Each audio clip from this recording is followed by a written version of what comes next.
We are getting into the latter stages of the 2024 to 2025 college football season, so I think now is a better time than ever for an update on my college football coaches' hot seat rankings. And there's been a lot of changes since the last time I did one of these. Obviously, Billy Napier was number one on my list last time, and he's going to be back for another year next year with the Florida Gators, which is a crazy move in my opinion. Also, Will Hall of Southern Mississippi got fired already this season. So let's take a look at some coaches who might have had their seats cooled off a little bit with their recent performance, some coaches who might be a year away from being fired, and some coaches whose seats have really heated up and I think are going to get fired this season. Starting off with some honorable mentions who I think are a year away from being really on the hot seat. I think that this year is going to be pretty quiet in terms of the coaching carousel, but next year is going to be a big year. And these are 6 guys that I think are going to make it a big year next year. Obviously, all these programs have their issues currently. Florida State, horrible year this year. Maryland's taken a step back from the previous couple years of success. USC and Oklahoma haven't really gotten over the hump in terms of success under Lincoln Riley and Brett Venables, respectively. Hugh Freeze has been a mess so far at Auburn with everything but recruiting. And then Gus Malzahn at UCF, they had some pretty big expectations this year and have not lived up to them. I think all these guys are going to be safe for this year. But next year, if their programs don't take a step forward, I think they could be in some serious trouble. Another honorable mention worth pointing out is Mack Brown of North Carolina. And there's no shot Mack Brown gets fired. He's going to be able to walk away on his own terms, and he's probably going to retire at the end of the season. Obviously, North Carolina went through that 4-game losing streak this season, which was not ideal whatsoever, but they have bounced back with 2 straight wins the past few weeks. Mack Brown has had a great coaching career, but it's time to hang him up, and I think he's going to do so at the end of the season. At number 10, starting off, we have Neil Brown, and Neil Brown is a guy who has been the hot seat constantly over the past few years. Obviously, his seat cooled off after their performance last season, and West Virginia had some expectations coming into this year, but they have not been able to win those big games. And I think that's the issue with Neil Brown. He can't get over the hump in those big games. They are 5-4 this year, and if they go 7-5 or 8-4, I think he's safe without a doubt.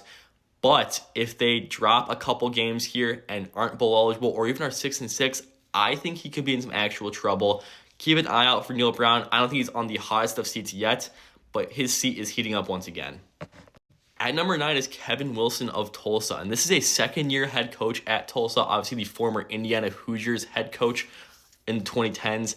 He has not done a fantastic job at Tulsa whatsoever. He's an older coach as well, and I think that Tulsa might just cut their losses sooner rather than later with him. He's 7-14 throughout his 2 years there, including 3-6 this year, and I just don't see things going much better for Kevin Wilson, and I think that Tulsa could look to make a change after only 2 years of the Kevin Wilson era.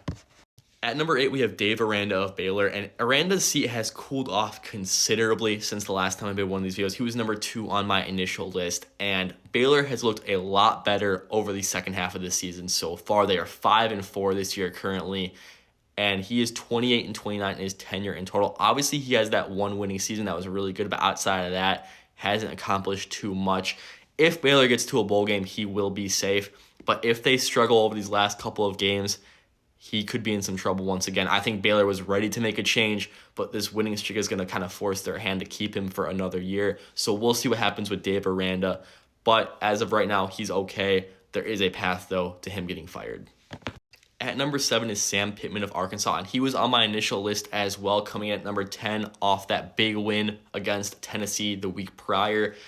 But I think that if Arkansas does not make a bowl game, he is for sure getting fired. They should make a bowl game. I think 6-6 is what's going to happen for sure. But I don't know if Arkansas is going to only accept going 6-6 year after year with Sam Pittman. They might be looking to do something more, and Sam Pittman could be in some trouble. However, I think he is a year away as well from getting fired unless they utterly collapse this year. Now at number 6, we have Kenny Burns of Kent State. And these final 6 coaches are all guys I think will be fired at the end of the season or even during the season this year. Kenny Burns is only his second year at Kent State, but he is 1-20 in total, including 0-9 this year. And it does not seem like things are going to get much better there. He's not the right man for this job. Kent State, obviously one of the toughest coaching jobs in all of FBS football. And Kenny Burns is not going to be the right man for that job. All the momentum they built under the Sean Lewis administration prior to Kenny Burns is completely gone, has completely evaporated, and they will be looking to make a move sooner rather than later. At number 5, we have Stan Drayton of Temple, and he was number 6 on my initial list. He is 8-25 during his tenure at Temple, including 2-7 this year, and the wheels have just completely fallen off the Temple program. Obviously, they were in the Big East prior to the American, which did get automatic bids to a BCS Bowl for the conference champion.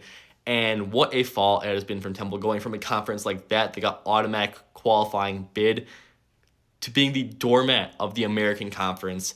And I think that Temple needs some serious help. Obviously, the athletic program in general has just not been doing too hot. And they need a guy better than Stan Drayton to get the job done. He's not going to be the guy. I think he will be fired this year for sure. At number 4, we have Sonny Cumbie, who is number 5 on my initial list. He is 9-24 during his tenure at Louisiana Tech, including 3-6 this season. And like I said before, Louisiana Tech is a program that fired someone for not winning enough when they were getting the bowls every year. So Sonny Cumbie not doing anything spectacular during his 3 years here. It's all but a foregone conclusion that he's going to be fired at the end of this season. He's not the man for the job, and I think Louisiana Tech will be making a coaching change sooner rather than later as well. At number 3 is the only Power 5 coach I think is a lock to get fired, and that is Ryan Walters of Purdue. He is 5-16 in his tenure at Purdue, including 1-8 this season. He was number 9 on my initial list. I saw the rumblings of him possibly being in some trouble, and he sure is in trouble. It seems like a foregone conclusion. I've said this a lot, but for him especially, it seems like he's going to be fired without a doubt. Obviously, Purdue in men's basketball just made the national championship. They have an established athletic director who wants to win, and Ryan Walters just seems like he's in over his head with the Purdue job, and he is not going to be the man for this job. At number 2 is Don Brown of UMass. He is 6-27 in his tenure there, including 2-7 this year. And with UMass heading into the MAC next season, it seems like they're going to want a fresh start and just hit the reset button. Don Brown, being an older coach, does not seem like he's going to be the man to lead them into the new era. And I think that UMass is going to be making a change at the end of the season without a doubt. And at number 1 is Trent Dilfer of UAB. He is 6-15 in his tenure at UAB and 2-7 this year. This was a completely puzzling hire at the time, and it's proven to be that now he's not going to be the man to lead UAB football forward. Obviously, coming from the Bill Clark era when they had gotten shut down and then brought back as a program, they had a lot of momentum and they were a hot commodity on the coaching market. And then hiring Trent Dilfer just set them back so many years.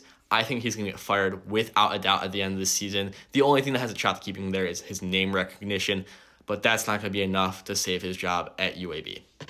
What do you guys think? Are these coaches all in trouble? Is there anyone I forgot to name that's going to be in some trouble this season as well? Let me know in the comments what you think.